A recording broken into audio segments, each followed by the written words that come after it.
Le 29 octobre 2025, 14h UTC, l'objet désigné Atlas à 3 yeux a modifié sa signature de longueur d'onde dans le spectre visible en l'espace de 90 minutes. Le comportement standard d'une comète prévoit un changement de couleur progressif sur plusieurs semaines. Ce changement s'est produit en quelques minutes. Les données ont été transmises simultanément par 3 plateformes d'observation indépendantes. Le télescope spatial Hubble a enregistré l'événement à 14h11 UTC. Le télescope spatial James Webb l'a confirmé à 14h13 UTC. Le Very Large Telescope de l'Observatoire européen austral au Chili a enregistré des mesures identiques à 14h15 UTC. 3 instruments distincts, 3 continents distincts, 3 résultats identiques. Le décalage de transmission aurait dû empêcher la synchronisation. Pourtant, les données correspondaient à 0,003% près. Aucune déclaration officielle n'a abordé la question de la simultanéité. Pourquoi 3 des télescopes les plus puissants de la Terre et en orbite auraient-ils tous détecté le même phénomène dans un intervalle de 4 minutes si celui-ci avait été progressif ou localisé? La température à la surface de l'objet avant l'événement est restée constante à environ 280 Kelvin, soit 4 degrés Celsius. Cela correspondait aux prévisions pour une comète située à 1,4 unités astronomiques du Soleil. L'analyse spectrale a montré une signature de glace d'eau à 92%, ce qui correspond au modèle d'origine du nuage d'Oort. Profil standard. Rien n'indiquait un écart par rapport au comportement attendu. Puis, la couleur a changé. La lumière bleue dominait le spectre réfléchi. Pas légèrement bleu, nettement bleu. Le changement de température de couleur impliquait des conditions de surface dépassant 5800 Kelvin. Cela équivaut à la température de surface de notre Soleil. L'objet recevait de la chaleur à une distance de 1,4 unités astronomiques. Le rayonnement solaire standard à cette distance délivre environ 370 watts par mètre carré, insuffisant pour produire la signature thermique observée par tout mécanisme connu de réflexion passive ou de sublimation. L'objet semblait générer de la chaleur interne, ou la rayonner, ou les deux simultanément. L'analyse initiale filtrée par les canaux standards a pris 14 heures avant d'être diffusée au public. 14 heures pour que 3 observations soient vérifiées, recoupées et diffusées par les canaux officiels de la NASA. Pendant ce temps, les observations n'ont circulé que sur des réseaux restreints. Les astrophysiciens des grandes universités ont déclaré avoir reçu des notifications cryptées indiquant que les données étaient sous embargo temporaire en attendant leur vérification. La période d'embargo indiquée dans la notification était de 48 heures. Le protocole standard pour les découvertes anormales prévoit un délai maximum de 4 heures avant la publication préliminaire. Pourquoi ce délai prolongé? À 22h UTC le 29 octobre, la couleur avait encore changé. Les lectures initiales indiquaient un pic de longueur d'onde à environ 470 nanomètres. C'est la limite entre le bleu et le violet. Les nouvelles lectures du satellite SOHO de l'Agence spatiale européenne indiquaient un pic de longueur d'onde à 470 nanomètres, un spectre violet pur. La température implicite a grimpé à environ 7000 Kelvin. Cela dépasse la température de surface de notre Soleil de 1200 Kelvin. L'objet ne se contentait plus de refléter la lumière du Soleil. La réflexion ne produit pas un changement de couleur de cette ampleur. Un mécanisme modifiait soit la composition du matériau éjecté de la surface, soit l'état énergétique interne de l'objet lui-même. Le mécanisme responsable restait inconnu. L'ESA a publié une déclaration préliminaire à 23h30 UTC, indiquant seulement que des caractéristiques spectrales inhabituelles avaient été observées et étaient en cours d'analyse. La déclaration ne comprenait aucune valeur numérique, aucune température, aucune donnée sur la longueur d'onde, aucun calendrier pour de plus amples informations. Cela est en contradiction directe avec le protocole de l'ESA, qui exige des paramètres spécifiques dans les avis préliminaires afin de permettre au réseau d'évaluation par les pairs de procéder à une évaluation rapide. Pourquoi ces chiffres ont-ils été dissimulés? Le 30 octobre, à minuit UTC, le phénomène s'était accéléré. L'objet a commencé à éjecter de la matière à un rythme sans précédent. La spectroscopie au sol de l'observatoire du mont Hopkins en Arizona a détecté des raies d'émission compatibles avec le carbone ionisé. L'ionisation du carbone se produit à des températures extrêmement élevées, supérieures à 10 000 Kelvin. Le taux d'éjection a été calculé à environ 2 millions de tonnes par heure. À titre de comparaison, la comète la plus active jamais observée dans notre système solaire, Hale-Bopp en 1997, n'a jamais dépassé 1 million de tonnes par heure au pic de son activité. L'objet dégageait 2 fois plus de gaz que le taux maximal jamais enregistré, et ce taux s'accélérait au lieu de diminuer à mesure que l'objet s'éloignait du Soleil. La physique se contredisait. Les comètes s'éclaircissent lorsqu'elles s'approchent du Soleil et s'assombrissent lorsqu'elles s'en éloignent. Cet objet approchait de son périhélie le 29 octobre, ce qui signifie qu'il commençait déjà sa courbe de récession. Pourtant, sa luminosité augmentait. Le taux de dégagement gazeux augmentait. Le changement de couleur se poursuivait vers des longueurs d'onde plus élevées. Le modèle standard prédisait un déclin. Les observations enregistraient une accélération. L'équipe du Mont Hopkins a soumis ses conclusions préliminaires à l'Astrophysical Journal à 0600 UTC le 30 octobre. Procédure standard de soumission pour les observations urgentes. La revue a accusé réception, mais a signalé que la soumission nécessitait une période d'examen prolongée en raison de ses conclusions extraordinaires.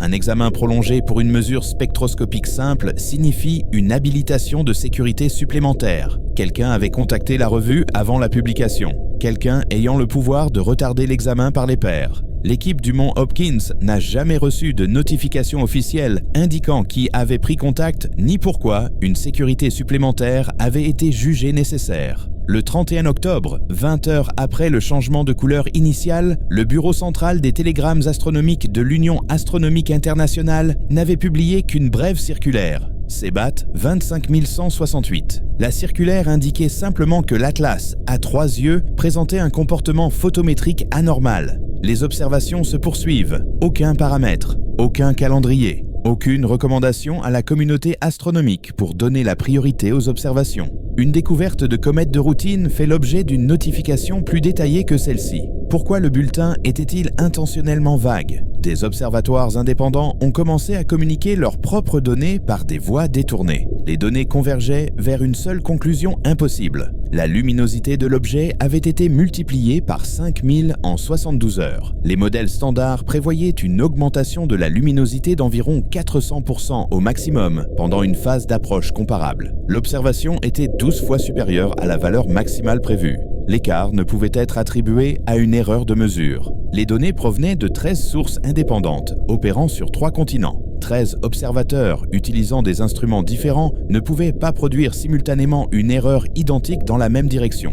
Il ne s'agissait pas d'un artefact instrumental. C'était réel. La question devenait inévitable. Quel mécanisme pouvait produire une telle énergie à partir d'un objet situé dans l'espace lointain, sans source de carburant apparente et sans signature de propulsion visible? Le flux d'informations a déclenché une analyse secondaire. Le Bureau de coordination de la défense planétaire de la NASA s'est activé à 0h-200h UTC le 1er novembre. L'activation standard ne se produit que pour les objets proches de la Terre sur des trajectoires de collision avec un délai d'alerte inférieur à 6 mois. Atlas, à 3 yeux, n'atteindrait son point d'approche le plus proche de la Terre que le 19 décembre, soit dans 5 semaines. Le délai d'activation standard du protocole serait au plus tôt le 1er décembre. L'activation a eu lieu 31 jours plus tôt. Aucune déclaration officielle n'a expliqué cette activation précoce. Le bureau a publié une seule déclaration.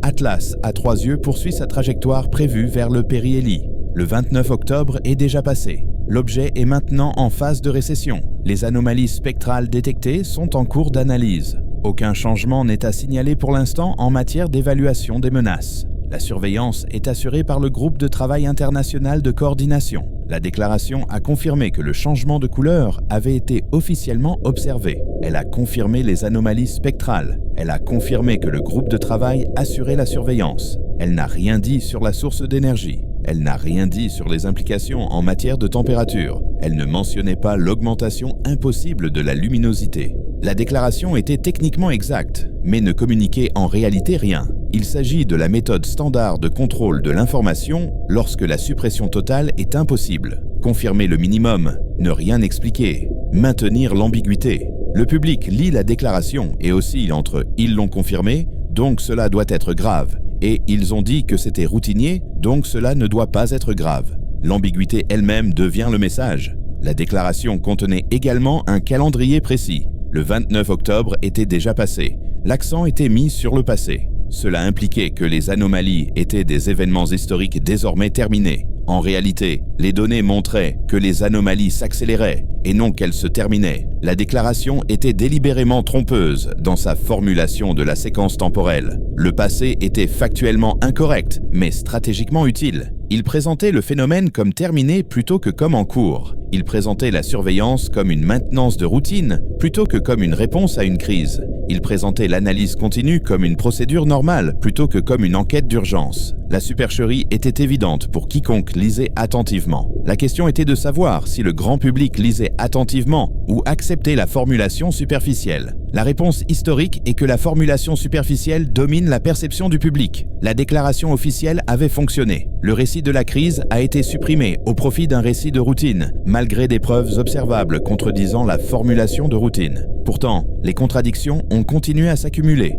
Les agences spatiales avaient activé des protocoles d'urgence. La réaffectation des équipements était d'une ampleur sans précédent. La coordination internationale avait été élevée au plus haut niveau politique. Des réunions d'information au Congrès avaient été programmées. Le personnel de sécurité nationale du président avait été informé. Toutes ces activités contredisaient profondément le récit de routine. L'écart entre la position déclarée et le comportement réel s'élargissait de jour en jour. Finalement, des écarts d'une telle ampleur deviennent impossibles à combler par la seule gestion de l'information. Le 2 novembre, la couleur était passée dans le spectre ultraviolet. Les rayons ultraviolets ne sont pas visibles à l'œil nu. Les télescopes optiques terrestres ne peuvent pas observer directement les ultraviolets. Seuls les capteurs ultraviolets spatiaux détectent cette gamme de longueurs d'onde. Les données provenaient exclusivement de satellites capables de capter les UV. Elles ont été classifiées immédiatement après leur réception. Les astronomes universitaires qui disposaient d'un temps d'observation sur ces satellites ont vu leur accès aux données révoqué. Les astronomes qui avaient soumis des demandes d'analyse des observations UV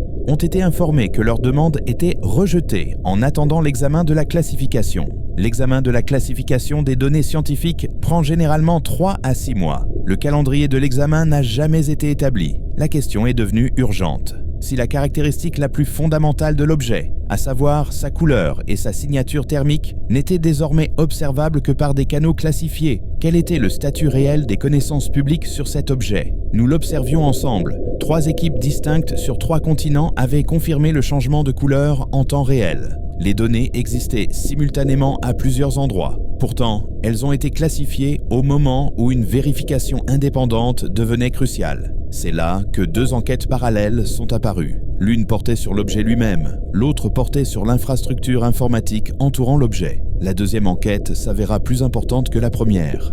La trajectoire de la température devait être examinée immédiatement. L'objet était passé de 280 Kelvin à une température implicite supérieure à 10 000 Kelvin en environ 72 heures. Aucun mécanisme connu ne pouvait produire un réchauffement d'une telle ampleur par le seul rayonnement solaire passif. L'objet devait générer de l'énergie interne. L'énergie requise était estimée à environ 30 TW en continu. 30 TW équivalent à la production de 15 000 réacteurs nucléaires commerciaux, fonctionnant à pleine capacité en continu. Une comète est une boule de glace et de roche. Elle ne contient aucun mécanisme connu permettant de générer une telle énergie. Pourtant, les données indiquaient clairement qu'une telle énergie était libérée. Il existait une autre explication. Peut-être que l'objet n'était pas du tout une comète. Peut-être que l'objet avait été mal identifié lors de sa découverte initiale. Peut-être s'agissait-il d'une technologie d'origine inconnue. Cette possibilité a été abordée pour la première fois lors d'une discussion scientifique officielle le 3 novembre, lors d'une réunion à huis clos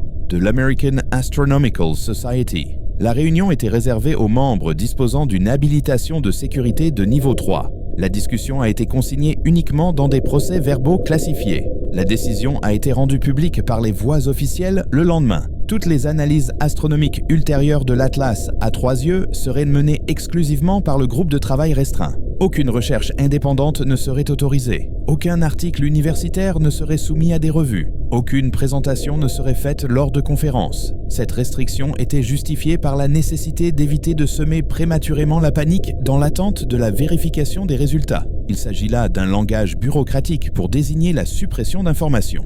Lorsque la raison invoquée contredit l'action, nous supprimons des données pour éviter de semer la panique à leur sujet, la véritable motivation se trouve ailleurs. La véritable motivation semblait être la protection du calendrier. Si les caractéristiques de l'objet continuaient à s'accélérer sur la trajectoire actuelle, les phénomènes observables deviendraient indéniables en quelques semaines. En restreignant dès maintenant tout flux d'informations publiques, les responsables pouvaient garder le contrôle du discours jusqu'à ce que le phénomène cesse ou que l'observation publique devienne inévitable. La stratégie dépendait du maintien de la ségrégation de l'information jusqu'à ce qu'une politique claire émerge. Une fois l'observation publique inévitable, la politique devenait sans importance. Tout le monde verrait le phénomène directement. Cette compression du calendrier a incité à accélérer l'analyse dans les canaux classifiés. Le groupe de travail est passé à un fonctionnement continu 24 heures sur 24 le 3 novembre. Toutes les agences spatiales membres ont apporté des ressources supplémentaires. Les programmes d'observation existants pour d'autres phénomènes astronomiques ont été annulés. Les équipements ont été réaffectés exclusivement à la surveillance Atlas à 3 yeux. L'ampleur de la réaffectation des ressources suggérait que les décideurs disposaient d'informations indiquant des développements critiques imminents. Quelles informations justifiaient la mobilisation des infrastructures spatiales multinationales selon des protocoles d'urgence? La réponse se trouvait en partie dans des données qui ne seraient pas divulguées avant plusieurs jours, mais des fragments ont été révélés par inadvertance par les canaux officiels. Un administrateur de la NASA, s'adressant à un petit groupe de membres du personnel du Congrès le 4 novembre, a mentionné que l'objet présentait des caractéristiques incompatibles avec les phénomènes astronomiques connus, ce qui nécessitait des protocoles de réponse renforcés. Cette phrase n'était pas destinée au grand public. Elle figurait dans un mémorandum interne qui a été divulgué aux médias en quelques heures. La NASA a exigé que le mémorandum soit retiré. Les mesures de limitation des dégâts ont été immédiates, mais incomplètes. Le mot « renforcé » était entré dans la conscience collective. Le soir du 4 novembre, le public avait commencé à s'en apercevoir. Les communautés astronomiques en ligne ont partagé le mémorandum divulgué. Des observateurs indépendants équipés de matériel amateur ont pointé leur télescope vers les coordonnées et ont tenté d'observer l'objet directement. Ce qu'ils ont observé les a choqués. L'objet était visiblement plus brillant qu'il ne l'était 48 heures auparavant. Le changement de luminosité était évident, même avec du matériel amateur. Il ne s'agissait pas d'une détection spécialisée nécessitant des instruments spécialisés. Il s'agissait d'un changement de magnitude visible par toute personne disposant d'un télescope de 6 pouces. Le changement de couleur qu'ils ont observé était également visible. L'objet semblait bleu, pas d'un bleu subtil, d'un bleu distinct. Le bleu n'est pas une couleur associée aux comètes. Les comètes apparaissent jaunes ou blanches en raison de la réflexion de la lumière solaire et de la composition de la poussière. Le bleu indique soit une température extrême, soit un matériau hautement ionisé. Ces deux interprétations contredisent les caractéristiques standards des comètes. La communauté des observateurs amateurs a commencé à s'organiser. Des observations ont afflué de dizaines d'endroits. Les données ont été partagées instantanément sur des forums publics. Les systèmes d'information classifiés avaient perdu leur accès exclusif à la connaissance. Ce moment marque un tournant décisif. La division de l'information est devenue irréversible. Les canaux officiels possédaient des données restreintes. Les canaux publics possédaient la réalité observable. Tant que les deux restaient cohérents ou presque cohérents, le récit pouvait être maintenu grâce à la divulgation sélective d'informations. Dès lors qu'ils ont divergé au-delà de toute réconciliation, la crédibilité des canaux officiels s'est détériorée. Le 4 novembre, la divergence était absolue. La réponse officielle à l'émergence des observations publiques est venue du Bureau de coordination de la défense planétaire le 4 novembre à 19h UTC.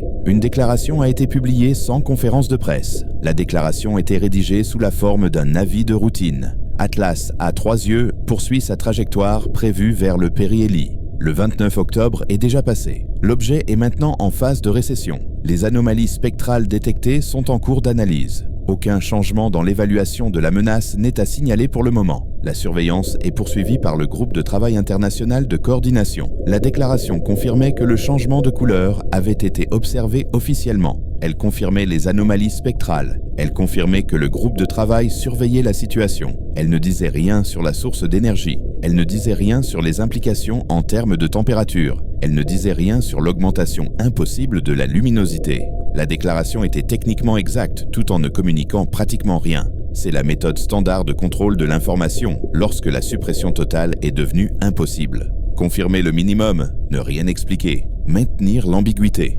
Le public lit la déclaration et oscille entre « ils l'ont confirmé, donc ça doit être grave » et « ils ont dit que c'était routinier, donc ça ne doit pas être grave ». L'ambiguïté elle-même devient le message. L'objet a continué à briller pendant la nuit du 4 novembre et jusqu'au 5 novembre. Les observations du Chili, de l'Australie et de l'Afrique du Sud ont convergé vers des lectures identiques. L'augmentation de la luminosité s'était poursuivie de manière exponentielle. Le taux d'augmentation lui-même augmentait. Il s'agit d'une accélération de l'accélération. La dérivée seconde du flux de luminosité est positive et en expansion. C'est la signature d'une libération d'énergie incontrôlable. Quelque chose de fondamental était en train de changer dans l'état de l'objet. Il restait à déterminer si ce changement était dû à une instabilité interne ou à un processus externe lié à la technologie. L'analyse du bilan énergétique a commencé parallèlement à la surveillance de la luminosité. Si l'objet rayonnait de la chaleur dans le spectre visible au taux observé, la production totale d'énergie était estimée à environ 50 TW le 5 novembre à midi UTC. 50 TW.